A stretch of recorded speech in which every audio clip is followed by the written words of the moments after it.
If you've ever asked yourself the question, what camera settings do I need to make myself feel better? Or what sensitivity do I need to make myself feel faster? Or maybe even what button bindings do I need to make sense of the game?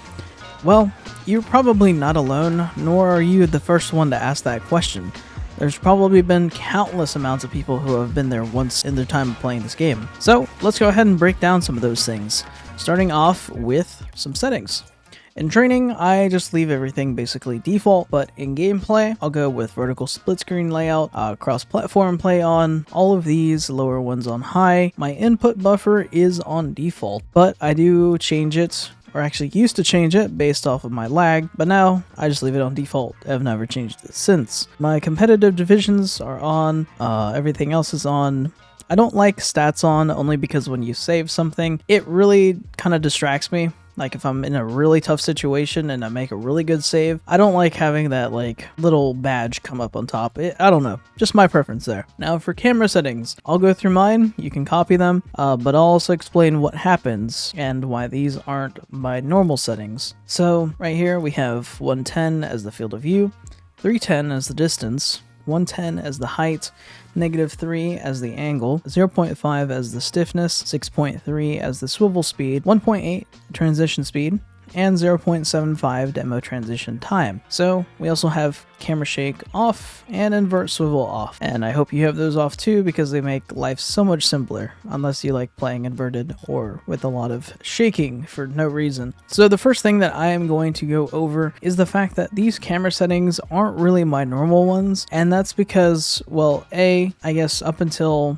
my week break that I just took, I didn't really feel comfortable being close on the ball. I needed to be kind of backed away from the ball, so I changed my camera setting. I didn't really like how the ball felt when it was in front of me, so I decided to kind of move myself away, if that makes sense. But occasionally I'll move this value up or down every now and then. My height I will definitely change, especially if my kickoffs aren't feeling great, if I don't feel like I'm reading my opponent that well. The height will sometimes change. But my biggest piece of advice when it comes to camera settings, especially those who are lost with camera settings, you don't know what you want to do, what camera settings feel right, I would highly advise coming up here to the camera preset and then scrolling through. Well, these are Psyonix's. You can go through different pro players' camera settings and just check them out. You never know if you'll find somebody's, granted these are pretty old, camera settings that you might really like to use and may work for you. If you are still lost upon finding these, I would say,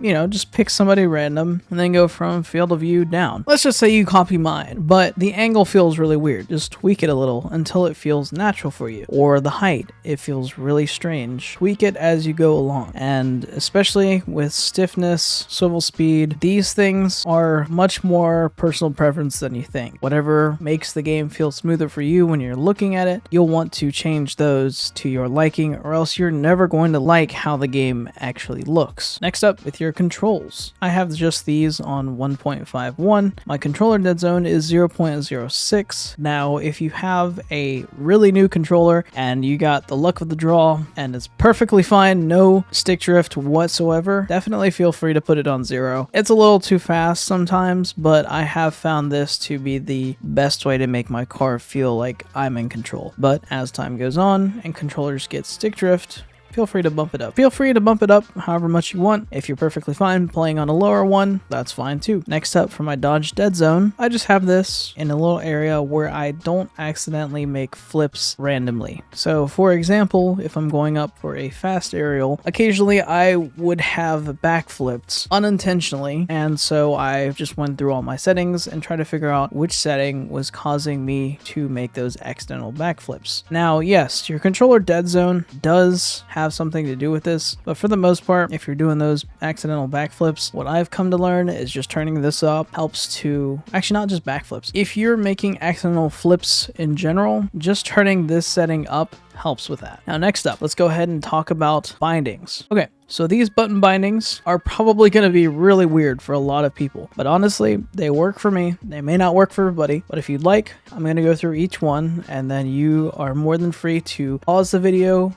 as this goes along and just copy my bindings. So first off, we have the control presets. You can go to standard or legacy. I just have mine on custom, as like everybody else normally does. They deviate from the presets. We have R2 is my drive forward, backwards. L2 right left is just, I don't know anybody who doesn't play with it on left joystick, but my jump is square. My boost is on X. My power slide is on L1, and my air roll is on L1. Next up, focus on ball.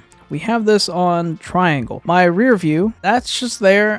I used to play with it off until I realized how helpful it was to see where your opponents were behind you. Because I don't use that all the time, I place it somewhere that if I really needed to use it, I can click on it with ease. So next up, we have interface. I like seeing everything a little bit smaller on my screen. Display scale, it's completely up to you what you put it at, but I like having it around here. Nameplate scale, completely up to you. You want to see nameplates from really far away, you can move it up. I like just having them in the normal area, and some people like not seeing them at all, but personally this allows me to have the best visibility for me. It may not have the best visibility for everyone to see other players. Nameplate mode, I have nearby only on, only because it helps me to not get my screen crowded up with nameplates all over the place, so I'd put that on nearby only. Match notifications, I have that on all. I have all of these on, and I have ball cam indicator and ball arrow off. This is completely personal preference. You don't want them on and it works well for you, that's great. If you don't want them on and it doesn't work well for you, change as you need to, as I tell a lot of people. Performance graphs, none, because why? Convert platform friends, you don't really need that on, but it's completely up to you and what you need to do. So next up, we got video settings, and full screen, whatever resolution, native you can run, you have that on. Anti-aliasing, turn this off if you're feeling like your game is slowing down, but I just have this on for the looks. Render quality is on high.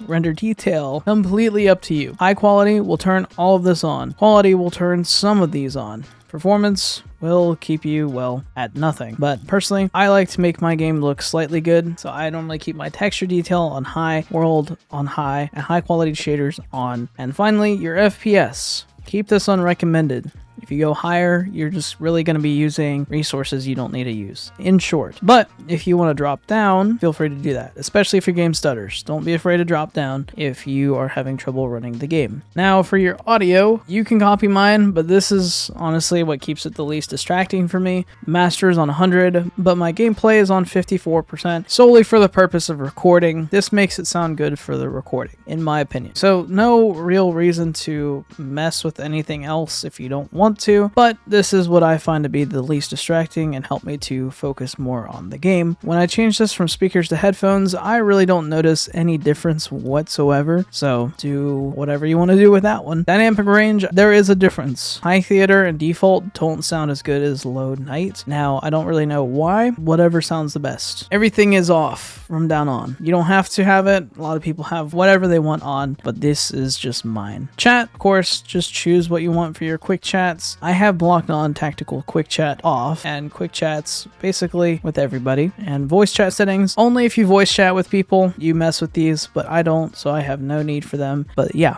that is going to be my settings as a whole. But yeah, that is going to be all of my settings. And for some crazy reason, I have become a relevant search term, not only just myself, but my camera settings. So I just decided, why not throw all of my settings in for all of you?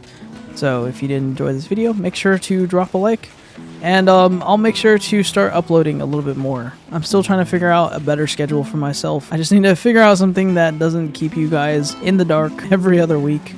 So yeah, I'll be working on that. But anyway, I hope you all enjoyed, and I will see you guys in the next video.